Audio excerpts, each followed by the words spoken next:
ஆமாம், இன்னைக்கு என்ன தொண்டங்காய் எடுத்து வச்சிருக்கியா? இன்னைக்கு கோவக்காவை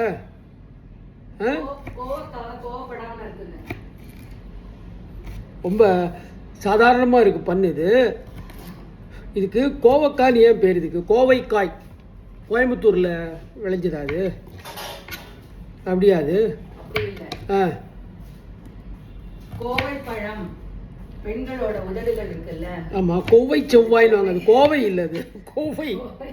கோவைன்னு கோயம்புத்தூர் அப்படி கிடையாது. இது கோவை கோவை செவ்வாய்னு வாங்க. கோவை செவ்வாய் கிடையாது அது.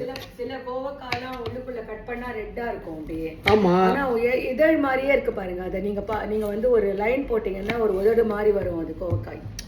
புரியுது. இது வந்து பெண்களோட உதடு மாதிரி இருக்குன்றியா? ஆமா ஆமா. அப்போ வைரமுத்து பச்சை ஊதடே எழுதிருக்கணும். எழுதலையே ஒரு பழுத்துட்டா ரெட்டாக இருக்கும் இல்லையா? பழுக்கிறதுக்கு முன்னாடி பண்ணுறோம் நம்ம. இப்போ இதை எப்படி ரவுண்டாக கட் பண்ணுறதா இல்லை நீளமாக கட் பண்ணுறதா? எப்படி கட் பண்ணாலும் காய் பண்ணிடுது. இது வந்து கொஞ்சம் இந்த வெள்ளரிக்காய் ஜானரில் இருக்குது போல இருக்குது இல்லை? உள்ளுக்குள்ளே இதுலேயும் நிறைய விதை இருக்குது. அதே மாதிரி இதுவும் வந்து கொஞ்சம் அந்த குளிர்ச்சி இருக்கா போல காய் போல இருக்குது. ஆனால் இது டேஸ்ட் நல்லா இருக்குது. இதில் என்ன தெரியுமா ஒரு விஷயம் கவனித்தேன் நான். இது வந்து ஒரு காம்பினேஷன் ஆஃப் சொன்ன மாதிரி வெள்ளரிக்காய் வதக்கிட்டு பண்ணும்போது டேஸ்ட் பார்த்தீங்கன்னா கொஞ்சம் கத்திரிக்காய் டேஸ்ட்டு வருது இதில் இல்லை? கத்திரிக்காய் டேஸ்ட் தான் நிறைய வரும். அதுக்கப்புறம் அதே மாதிரி பொடி போட்டு பண்ணா நல்லா இருக்கும். மூடி வைக்க கூடாது, கொஞ்சம் லைட்டா மூடி வைக்கலாம். அப்படியே ஃப்ரை பண்ணா எண்ணெயில நல்லா இருக்கும். மசாலா போட்டு சூப்பராக இருக்கும். இது நம்ம பசங்களுக்கு நிறைஞ்சு ரொம்ப பிடிக்கும்னு நினைக்கிறேன் இல்லை? இதெல்லாம் இருக்கிறதுலே இது உடம்புக்கு நல்லதுன்னு நினைக்கிறேன் இல்லை? உடம்புக்கு நல்லது. ஒரு பீன்ஸ் கேரட்லேருந்து ஒரு சேஞ்ச் இருக்குல்ல. இப்போ பார்த்தாலும் பீன்ஸ் கேரட்டு கோஸு இதே மாதிரி சாப்பிட்டு இருக்க வேண்டியிருக்கு. ஆமாம், இது நல்ல கொஞ்சம் காரசாரமாக இருக்கும், டேஸ்டியாகவும் இருக்கும். ஆமாம், சாப்பிடலாம். உங்களுக்கு பார்த்தீங்களா காய்கறிலாம் வரிசையில் நிற்கிறது கியூவில். அது பார்த்தேன் நான். முதல்ல அதான் என்ன சொல்ல வந்தேன், அடுத்தது கொடமிளகா, அடுத்தது பட்டாணி. என்ன சொல்ல வந்தேன் நான் இதில் காத்தால இந்த ஹேபிலிட்டி யோகா அது பண்ணோம் இல்லையா? சௌரப் சோப்ராவா என்ன பேர் அவருக்கு? சௌரப் சந்திராவா? சௌரப் சி இருக்க எஸ்சி அப்படின்னு இருக்குது.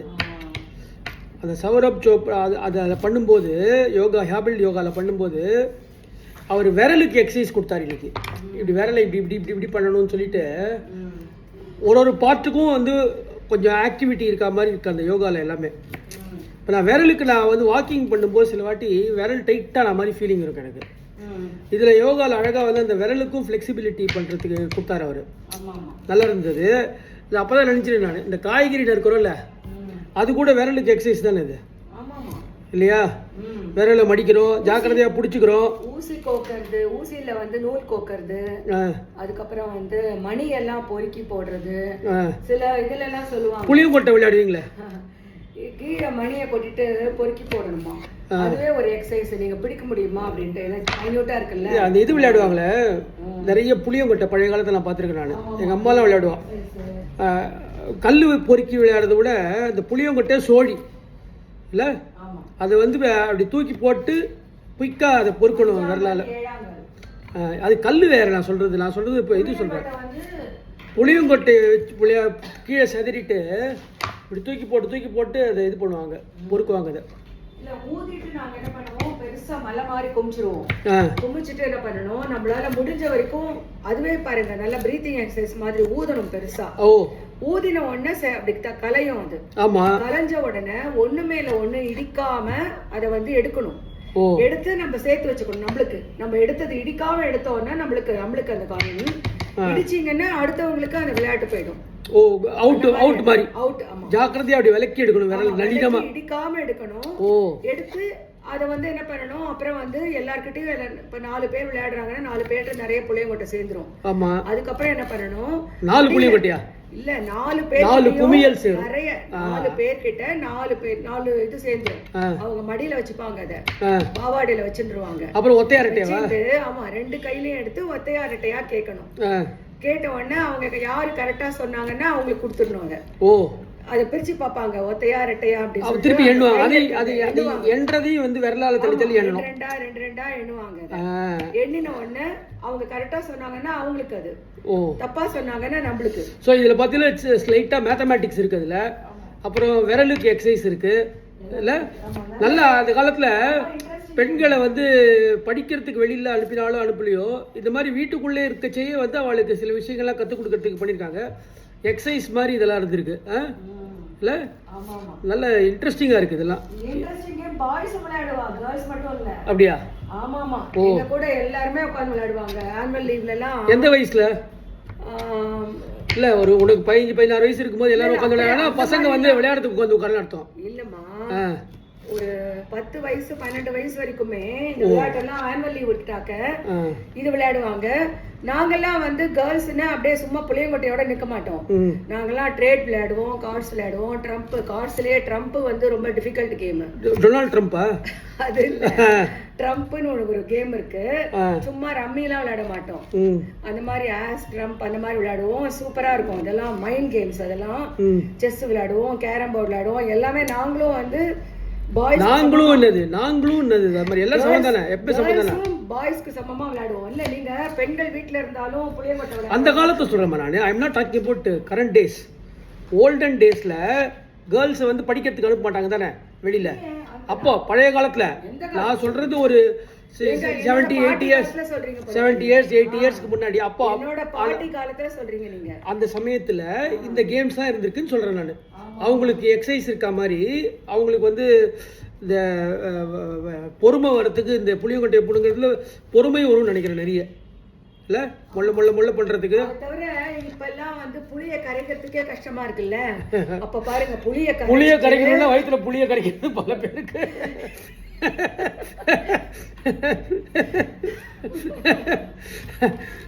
இல்ல எங்க அம்மா எல்லாம் என்ன பண்ணுவா, புளிய கரைச்சிட்டு புளிச்சக்கைய பித்தளை பாத்திரம் தேய்க்கிறதுக்காக வச்சுப்பா தனியா.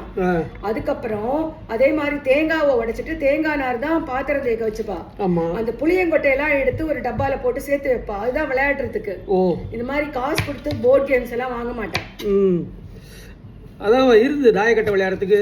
தாயக்கட்டை விளையாடுறதுக்கு காயின்ஸ் இருக்குல்ல. அது காயின் கொண்டு இருந்தாங்கன்னா மஞ்சக்கிழங்கு, அப்புறம் வந்து மொச்சக்கொட்டை இல்ல புளியங்கொட்டை, கல்லு, சாதா கல்லு இருக்கும் தெரியுமா, ஒண்ணு ரெட் கலர்ல இருக்கும். அத வந்து தேய்ச்சிட்டு நல்லா தேய்ச்சி வச்சா சூடு காய். ஆமா, அது வைப்பாங்க. ஆமாமா, அது வச்சு விளையாடுவாங்க. கரெக்ட். சோழி எதிர்பார்க்காத போது சுட வைப்பாங்க. பாய்ஸ் வந்து இந்த குறும்பெல்லாம் பண்ணுவாங்க. என்னோட கசின்ஸ் எல்லாம் இருக்காங்கல்ல, சூடுக்கல்ல தேய்ச்சி வைக்கிறது, அப்புறம் வந்து கரப்பாம்பூச்சியை கொண்டு வந்து இப்படி ஆட்டுறது எல்லாம் பண்ணுவாங்க. அது வேற. இன்னொன்னு இந்த நாயுருவி அதை ஒன்று சொல்லுவாங்க தெரியுமா.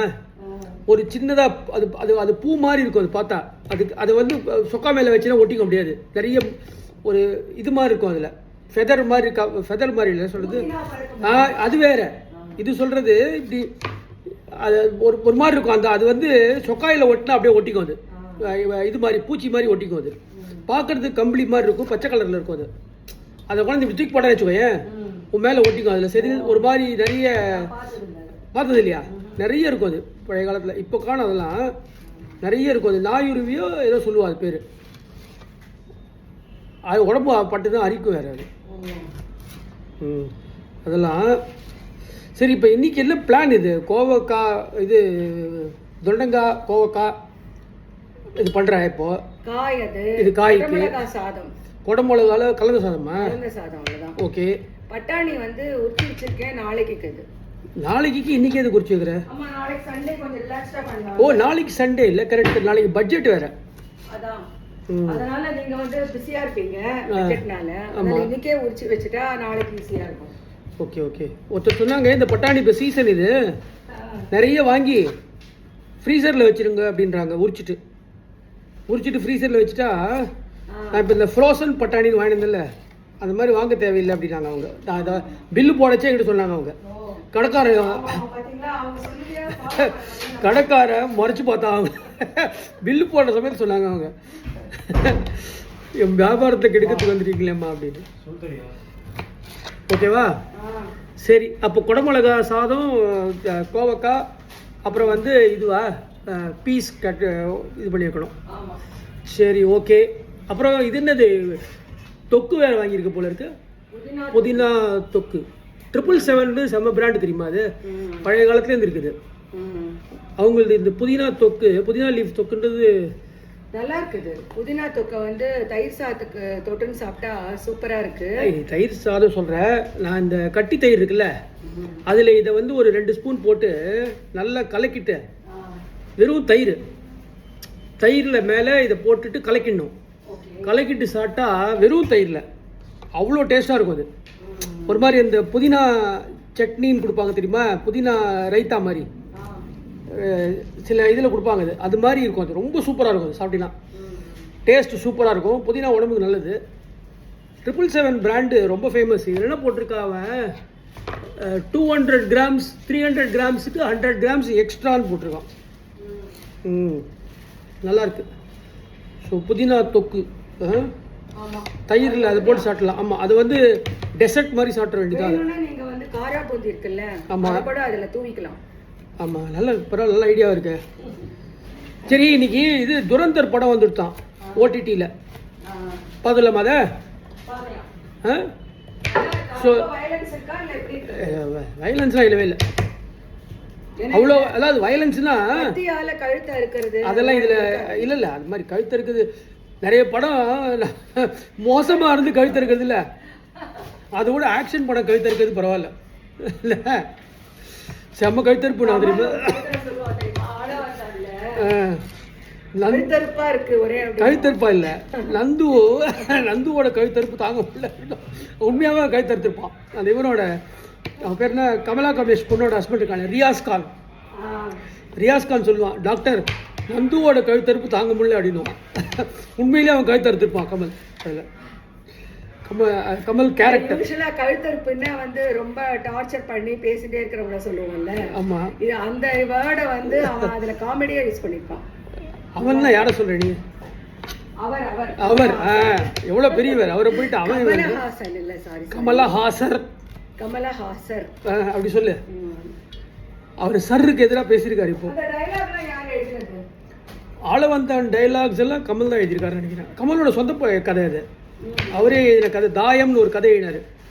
இதயம் பேசிக்கிறது இதில் வந்தது தாயம்னு. அது என்னென்னா வந்து இப்படி, அதாவது டாஸ் போட்டு பார்த்ததில் ஒருத்தர் வந்து வெளியூரில் போய் போர்டிங் ஸ்கூலில் போய் படிக்கணும், ஒருத்தர் வீட்டில் இருக்கணும்னு வருது இல்லையா. அந்த வீட்டில் இருக்கிறது சித்தியோட கொடுமையை தாங்கிட்டு இருக்கார் ஒரு கேரக்டர். ஸோ எப்படி வந்து அவங்க வாழ்க்கையே மாறிடுறது ஒரு தாயத்தால் அப்படின்ற மாதிரி தாயம். இல்ல, எனக்கு அந்த ஃபிளாஷ்பேக்கை பார்க்கும்போது ரொம்ப பாவமா இருக்கும் கமலை பத்தி. ஆனா அது எப்படி அவ்வளவு முரட்டுத்தனமா மாறுறாரு தெரியல. அதே மாதிரி கடைசி எண்டிங்கும் வந்து எனக்கு ரொம்ப ட்ராஜடியா இருந்தது. ஆனா அது கதை வந்து அப்படிதான். அதாவது how a small thing changes the life of a person. ஒரு டிசிஷன். 2 பேரையுமே வந்து போர்டிங் ஸ்கூல் அமைச்சிருக்கலாம் இல்லையா. ஒருத்தரை மாத்திரம் அமைச்சதுல ஒருத்தர் வந்து அவளுக்கு சித்திக்கு வேற வந்து என்ன இருக்குன்னா இல்லிசிட் ரிலேஷன்ஷிப் இருக்கும், அப்பாவை ஏமாத்தி பண்ற மாதிரி. ஸோ அதையும் பார்ப்பா அவன்.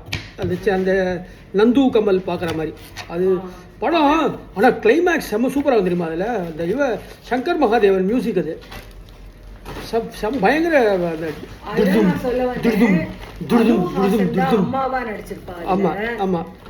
அவங்களே ரொம்ப சின்ன வயசுல இருப்பாங்க. ஆமா, அதுல வந்து கமல் ஆனா சின்ன வயசு கமல் பசங்களோட அம்மா தான் நடிச்சிருக்காங்க. பெரிய கமலுக்கு அம்மா நடிக்கல. பெரிய கமல் வரும்போதும் அம்மாவா வந்து கூப்பிடுவா. அவ வந்து சின்ன வயசு அம்மாவா வந்து அப்படின்னு கூப்பிடுவாள்ல. ஆமா, அது ரொம்ப டச்சிங்கா இருக்கும், ரொம்ப நல்லா இருக்கும் அது. அதுக்கப்புறம் வந்து ஒரு சஸ்பென்ஸா இருக்கும். அந்த பாட்டு ஒண்ணு இருக்கு தெரியுமா, கமல் வந்து இன்னொரு கமல் வந்து மிலிட்டரி கமல் லவரோட டிராவல் பண்ணும்போது ஒரு பாட்டு வரும். ஆமாமா, அதேதான். ரொம்ப நல்லா இருக்கும். அது வந்து அந்த மியூசிக்கே வந்து ஒரு சஸ்பென்ஸ் த்ரில்லர் மாதிரி. அந்த பாட்டு அந்த படத்துக்கு மியூசிக் வந்து ஐ திங்க் சங்கர் இஷான் லாய் தான் நினைக்கிறேன். இல்லை சங்கர் இஷான் லாய் தான், சங்கர் மகாதேவன் மியூசிக் போட்டதுன்னு நினைக்கிறேன். அது யார் பொறுப்பு. அதில் அந்த ஒரு பாட்டு ஜோக்ஸாக சொல்கிற மாதிரி ஒரு பாட்டு ஒன்று இருக்கும்.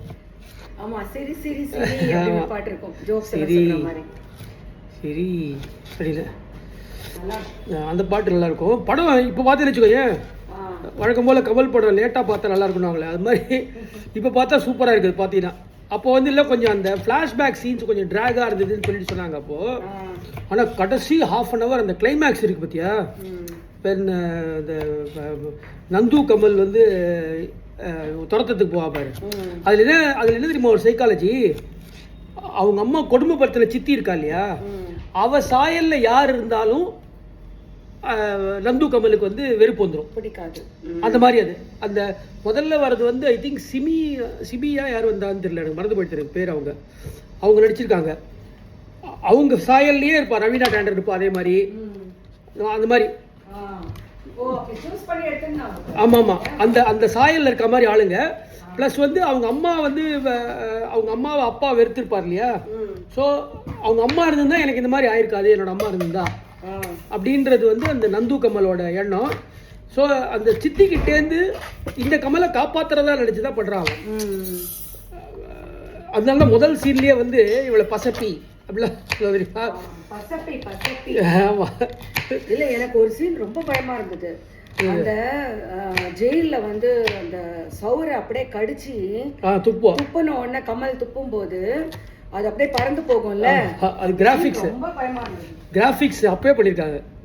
அதுக்கு முன்னாடியே கிராஃபிக்ஸ் எப்ப தெரியா பண்ணது, விக்ரம் படத்துல கிராஃபிக்ஸ் வரும். அதுல ரத்தம் பழைய காலத்துல ப்ளூ மேட் இருக்குல்ல, அதுல வந்து ரத்தத்தோட இதெல்லாம் இருக்கும், அந்த ரெட்டா இருக்கும், அப்படியே காம்பாங்க, பல்லுலயும் அந்த ரத்தம் இருக்கும். ஆமா, அதெல்லாம் ரொம்ப பயமா இருந்தது. அது இருக்கு. நான் சொல்றது கமல் வந்து முன்னோடியா பண்றான்னு சொல்லுவாங்க தெரியுமா. விக்ரம் படத்துல கடைசியில கிளைமேக்ஸ்ல வந்து ஒரு ஹெலிகாப்டர்ல இருந்தோ இல்ல இதுல இருந்தோ ஜம்ப் பண்ற மாதிரி வரும் ஒரு சீன். அதுல ப்ளூ மேட்ல எடுத்தது அது. அப்போ அந்த காலத்துல ப்ளூ மேட்டோ என்ன சொல்லுவாங்க, இப்போ கிரீன் மேட்னு சொல்றாங்க. இப்போ அப்போ வந்து ப்ளூ ஸ்கிரீன்ல எடுத்தது டெக்னாலஜி அது. அது அவங்கள வந்து தனியாக ஷூட் பண்ணிட்டு அதில் ஜாயின் பண்ணி எடுத்த மாதிரி, வானத்துலேருந்து குதிக்காமல் எடுத்த மாதிரி, அதை வந்து விக்ரம் படத்துலேயே பண்ணியாச்சு அதை.